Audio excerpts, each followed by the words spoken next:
coast to coast, direct from Austin. You're listening to the Alex Jones Broadcasting Network.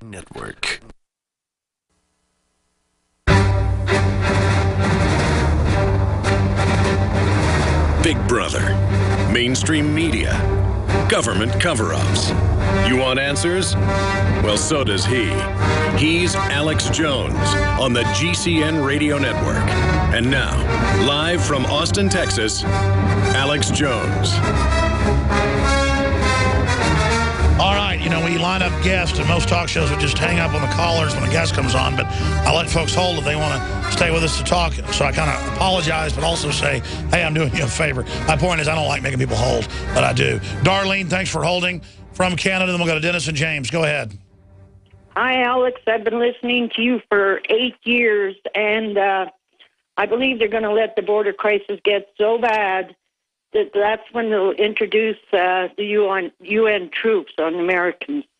And well, the UN's already down there actually calling the shots. We have an article about that yesterday. So, no, I mean, I think this is just part of the process. I think you're right. And it's going to be bad. So probably by the spring, all hell's going to break loose. Thank you for everything you do, and God bless. Well, God bless you, sweetheart, for holding. What a sweet lady. Let's talk to James in Colorado. You're on the air. Hey, Alex. James, also a longtime listener. I'm also a Libertarian Party endorsed candidate for Colorado State House Representative District 45. Awesome. I'd just like to briefly comment about the gun control issues going on in Colorado and the National Guard sent to Texas border by Governor Perry. Go ahead. In response for gun control in Colorado is getting better, a lot better outside of the Denver metro area, at least.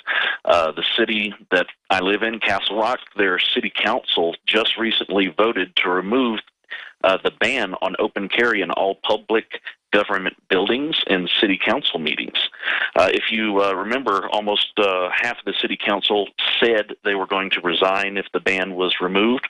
Well, they're all still there. Well, I know this. We need to continue to move against all those legislators with recalls that voted for the gun ban. Exactly.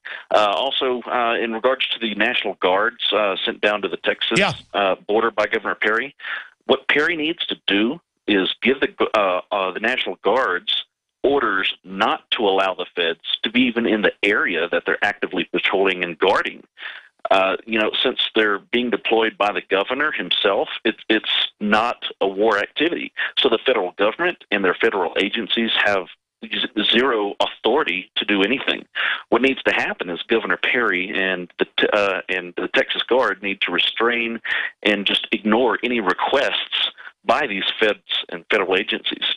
I know, but the Mexican government won't take the people back, so we can't just stick everybody in a prison camp indefinitely. You've got to have a way to deport them. So it's a very complex issue. It's the federal government has the jurisdiction to do this. This is one of the few things they're supposed to do. So, of course, they're not doing it. And you can't blame the Border Patrol. They've been ordered to stand down. I mean, they should speak up more, but they are speaking up. I appreciate your call. Interesting points, James. Dennis in Texas, you're our tail gunner. Go ahead. Yeah, what basically I wanted to speak about was something I think is very much overlooked, and that is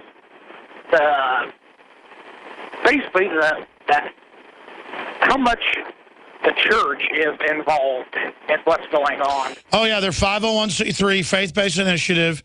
First they made them anti-terror police where the preacher watches their flock. Now Baptist churches, Catholic, you name it, they're the ones running the end of the country. Yes, the Council of Churches. But the thing is the majority of the people coming out of Mexico and Central America is primarily Catholic. Yep. And the fact that the Pope, and Obama met just before all this was rolled out, is that a coincidence? I don't think so. Well, I mean, I know that the Catholic Church has a lot of constituents south of the border. I know the Catholic Church, depending on which branch of it, which bishop it is, are involved in this heavily. But it's being directed by the federal government. And we can blame the Catholic Church if we want to. I think pressure should be put on them. But it's being directed by the 501c3 which was unconstitutional, that grew into clergy response teams, that's illegal, that's now grown into open federal funding of churches through faith-based initiatives that started under George Bush that the Democrats just love. Whatever happened to the First Amendment, it went out the window. We travel so much, and having a fake TV, well, it gives added peace of mind. Burglars look for houses that appear to be easy targets, but fake TV can fool